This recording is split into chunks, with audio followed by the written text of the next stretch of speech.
Es sábado en Estados Unidos. Soy Kayleigh McEnany y en unos momentos escucharán mi entrevista exclusiva con el vicepresidente de los Estados Unidos, J.D. Vance. Fue una conversación amplia. Hablamos de todo, desde los esfuerzos de Trump para poner fin definitivamente a la guerra de Irán hasta la administración que ahora pide al Congreso que haga su parte para proteger el dinero de los contribuyentes, su dinero, de ser robado por estafadores. El vicepresidente también respondió directamente a un comentario que hizo sobre él el candidato demócrata al Senado por Michigan, Abdul El Sayed. Fue bastante personal. Y el nuevo libro del vicepresidente, Communion, que detalla su viaje desde el ateísmo de regreso al cristianismo. Ahora, mi entrevista con el vicepresidente. Vicepresidente J.D. Vance, muchas gracias por acompañarme. Se lo agradezco. Buenos días, gracias por invitarme. Por supuesto. Voy a hablar de su extraordinario libro en un momento. Lo leí. Me han cautivado las historias y me fascina, pero quiero empezar, vicepresidente, con algunas noticias del día y hubo una gran noticia de que usted estuvo en el Senado esta semana. Usted fue a un almuerzo con senadores. Irán dominó la conversación, así que esperaba que pudiera darnos un resumen de esa reunión. Sí, me encanta visitar a mis antiguos colegas republicanos en el Senado. Son buena gente, personas que intentan hacer lo correcto por el país. Hablamos de varios temas. Hablamos de la legislación presupuestaria en curso. La prioridad del presidente es aprobar la ley Save America. Es absurdo que, siendo la democracia más avanzada, no tengamos identificación de votante. Eso realmente tiene que cambiar. También, por supuesto, hablamos mucho sobre Irán. Y ya sabe dónde está Irán hoy, Kayleigh. Es que estamos hablando con los iraníes, por supuesto. Estamos tratando de maximizar la cantidad de petróleo y gas que sale del estrecho de Hormuz. En eso estamos más enfocados ahora. Los precios del petróleo rondan los $80 por barril hoy, a veces incluso un poco menos. Así que solo estamos tratando de asegurarnos de obtener lo que necesitamos de este conflicto en particular. Si retrocede y recuerda lo que hemos hecho aquí, hemos destruido su programa nuclear, hemos destruido su ejército convencional, hemos reducido radicalmente sus capacidades asimétricas. Ahora evaluamos si están dispuestos a hacer cambios a largo plazo para mejorar su relación con Estados Unidos. Y si no, eso también está bien. Seguiremos presionando y extrayendo todo el petróleo y gas posible de Oriente Medio para bajar los precios de la energía en Así que ese es el delicado baile. Lo último que diré, Kayleigh, es que estamos a mitad del juego. Esto no ha terminado. Aplicamos herramientas diplomáticas, económicas y militares para asegurar el mejor resultado para el pueblo estadounidense. Me siento bastante seguro de que llegaremos allí, pero todavía estamos un poco a mitad del juego. Y los iraníes, a través de diferentes métodos, han difundido que buscan estrechar su control sobre el estrecho de Hormuz. Entonces, en un acuerdo teórico, ¿cuál sería un status quo aceptable para el estrecho? Nuestra expectativa es que verán salir del Golfo la misma cantidad de petróleo y gas que antes del conflicto. Eso es lo que nos han asegurado los iraníes. Eso es lo que la coalición del Golfo también quiere hacer. Pero nosotros no confiamos, nosotros verificamos. No nos fijamos en las palabras, sino en las acciones. Algunos en el sistema iraní mencionan cobrar peajes, pero nos han asegurado que no tienen planes de hacerlo en el estrecho de Hormuz. Veremos qué sucede. Durante la última semana, Irán y países del Golfo, especialmente Omán, han discutido cómo garantizar el flujo seguro del tráfico. El único problema, por supuesto, es que los iraníes colocaron una gran cantidad de minas al principio de la guerra. Así que en lo que realmente estamos trabajando ahora es en cómo establecer un esquema de tráfico para que los barcos que transitan puedan pasar de forma segura. Eso incluye, por supuesto, el desminado. Eso también incluye un compromiso de los iraníes de que no dispararán contra buques comerciales. Están sufriendo mucho. Quieren que esto termine. La pregunta es si son capaces, si su sistema es capaz de ofrecer las cosas que son necesarias para que estemos satisfechos, para que sintamos que hemos obtenido lo que necesitamos de este compromiso en particular. Eso está aún por determinar, pero sí creo que hemos hecho algunos progresos en los últimos días. Pasando a la política interna, usted hizo algunas críticas políticas, algunas muy justas, sobre El Sayed, por supuesto, el candidato demócrata al Senado por Michigan. En lugar de responder a sus críticas políticas, así es como respondió él. Escuche esto.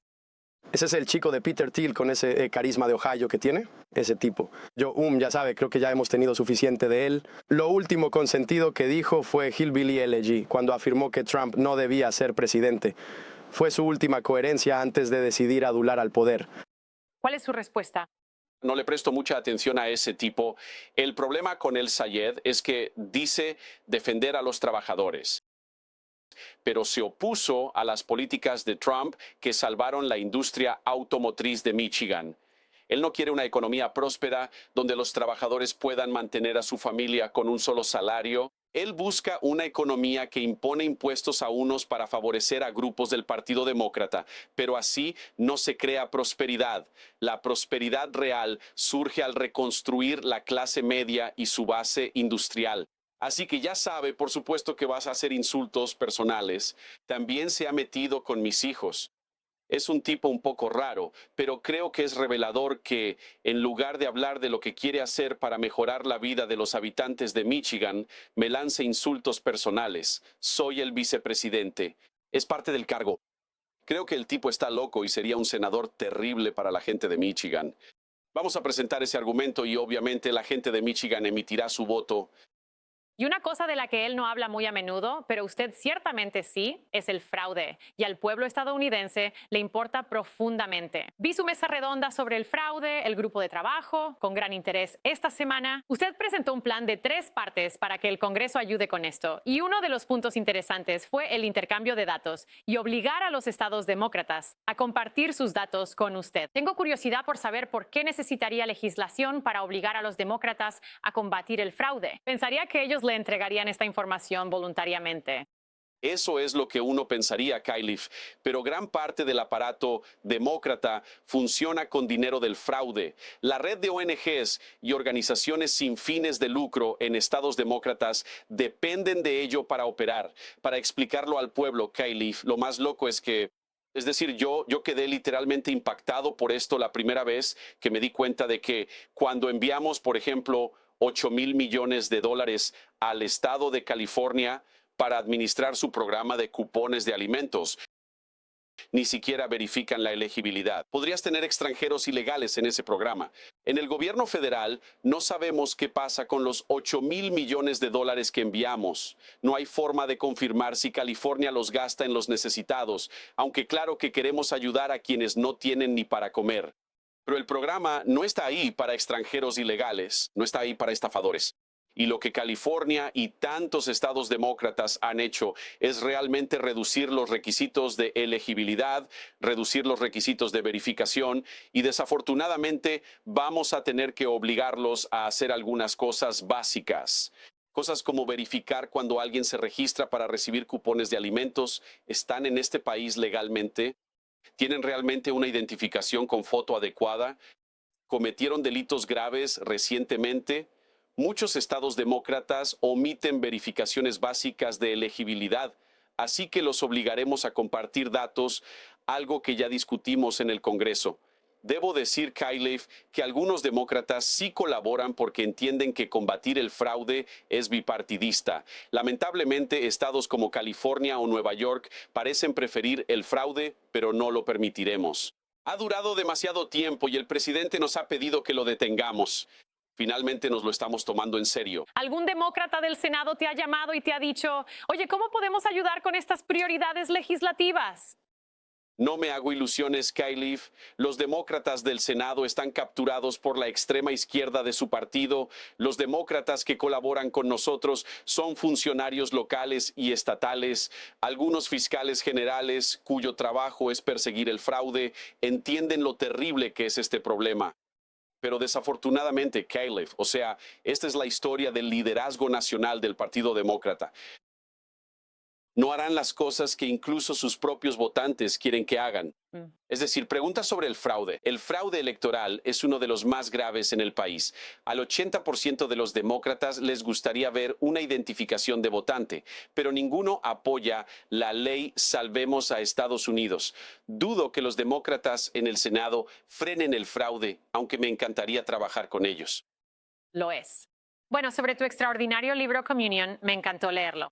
Porque al empezar a leerlo, tu crianza, al menos teológicamente, me recordó a la mía. Yo era cristiano evangélico, leía Tim LaHaye, leía C.S. Lewis, iba a Young Life. Todas estas fueron cosas que formaron parte de mi vida y formaron parte de la tuya. Y luego hubo este cambio hacia el ateísmo durante unos años y me pregunto si podrías contarme cómo ocurrió eso.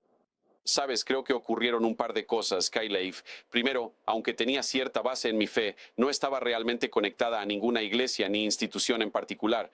Estaba conectada con mi abuela.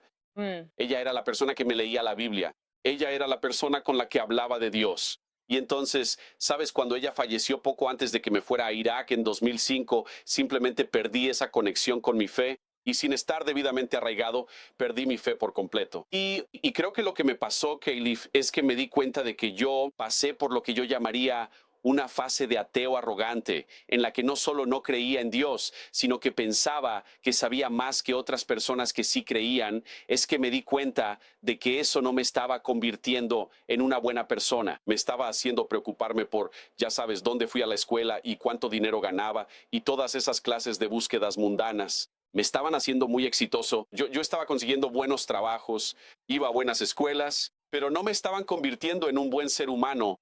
Y cuanto más pensaba en qué es lo que realmente hace que una persona sea buena y virtuosa, cuáles son las cosas que realmente importan, más me daba cuenta de que, ya sabes, estos cristianos a los que había descartado un poco durante un periodo de mi vida, en realidad tenían su vida en orden. Y si tenían su vida en orden, tal vez estaba arraigado en alguna verdad sobre la divinidad de Jesucristo, sobre el hecho de que Él vino y murió por nosotros. Y así empecé a sentir curiosidad por el cristianismo, porque vi la verdad del cristianismo reflejada en muchas personas a mi alrededor. Sí, y la forma en que describes esto me pareció muy interesante, porque no fue esta epifanía de, vaya, los ateos tienen razón intelectualmente, me han lavado el cerebro en un aula. Lo describes como, no es escuchar una visión del mundo anticristiana cada mañana en las clases de la universidad, es tener una existencia cristiana rutinaria reemplazada por algo diferente. Tengo curiosidad por saber si tu regreso al cristianismo, al catolicismo, fue gradual o si hubo un momento de revelación. Sí, fue muy gradual. Yo nunca he tenido una epifanía, Caleb, aunque ciertamente he tenido estos momentos en los que sentí la presencia de Dios. Ya sabes, hablo, por ejemplo, sobre este momento que tuve en una conferencia donde un amigo y yo estábamos hablando sobre el cristianismo y sobre el catolicismo. Y hubo este momento en el que un vaso se cayó de la pared justo en el punto de nuestra conversación donde, ya sabes, creo que un ateo descartaría eso diciendo, oh, ¿a quién le importa? Un vaso se cayó de la pared. Pero en ese momento se sintió como si Dios estuviera tratando de enviarme un mensaje. Tienes estos pequeños momentos como este, pero yo nunca tuve una epifanía. Lo que yo hice fue tener esta lenta comprensión de que el cristianismo era verdadero. Y realmente comenzó con este reconocimiento, Kaylee, de que muchos de los cristianos que veía a mi alrededor obviamente eran personas imperfectas, pero tenían su vida en orden. Se enfocaban en lo que realmente importaba. A mi esposa no le interesaba si yo era un vicepresidente exitoso, un autor de bestsellers o un empresario. Ella solo quería que fuera un buen hombre, yo quería ser un buen esposo y padre, y sentí que el cristianismo respondía a ese anhelo mejor que nada. Y eso es realmente lo que me hizo volver, pero fue un proceso lento, muy lento. Sí, sin duda, el cristianismo tiene la respuesta. Me fascinó el incidente automovilístico que cuentas en tu libro. Volvías del funeral de Mau Mau y casi tienes un accidente, pero no ocurrió. ¿Podrías compartir esa historia y decirme si crees que fue algo sobrenatural? Sí, así que definitivamente creo que fue sobrenatural. Quiero decir, hablo sobre, ya sabes, esta cita de la película Pulp Fiction que dice, lo que importa no es si es un milagro según las reglas, lo que importa es si sientes el toque de Dios. Y lo que me pasó, Kaylee, es que regresaba del funeral de mi abuela en el este de Kentucky. Estaba conduciendo de regreso a mi base del Cuerpo de Marines en Carolina del Norte y estaba en uno de esos caminos rurales de montaña estrechos y al doblar una curva, supongo que había estado lloviendo y yo iba un poco demasiado rápido. Y fue uno de esos momentos en los que, ya sabes, el coche empieza a dar vueltas, no sabes cuándo va a detenerse. Y si no se detiene, vas a caer por la montaña y resultar gravemente herido o algo peor. Pero el coche se detuvo así, de una forma perfectamente suave, justo cuando estaba a punto de, caer por la montaña. Y de nuevo, o sea, tal vez las leyes de la física puedan explicar lo que sucedió, pero en ese momento sentí el toque de Dios. Y yo creo que, ya sabes, mi actitud al respecto, Kayleigh, tras hablar con muchos amigos ateos y cristianos, es que Dios siempre nos envía pequeños mensajes, no necesariamente con un megáfono ni golpeándonos en la cara, sino en momentos sutiles en los que intenta hablarnos. Ese fue ciertamente uno de esos momentos para mí. Bueno, es un gran libro. Animamos a todos a comprar un ejemplar de Communion. Vicepresidente J.D. Vance, muchas gracias por su tiempo. Gracias, Kayleigh. Cuídese.